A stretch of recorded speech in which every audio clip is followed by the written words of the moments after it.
Ce slogan a retenti à Brest comme dans 75 autres villes de France ce jeudi. Des manifestations pour s'opposer à l'ouverture du mariage et de l'adoption aux couples homosexuels.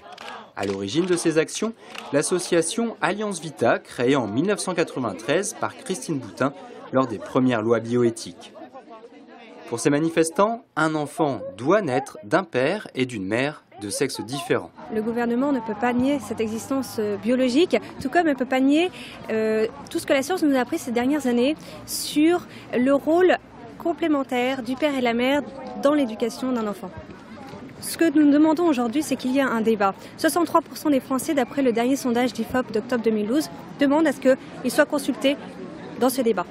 Des débats, il y en a eu place Wilson lorsque la centaine de manifestants a rencontré la centaine de contre-manifestants, initialement rassemblés place de la Liberté par la jeunesse socialiste et l'association Rainbow Brest. Nous, ce qu'on veut, c'est le droit pour tous.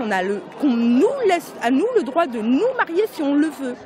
Le droit d'adopter, le droit d'avoir des enfants. Et qu'on arrête de nous dire en face, oui, mais pensez aux enfants. Eh bien, qu'ils viennent manger chez moi, ils verront que nos enfants vont bien.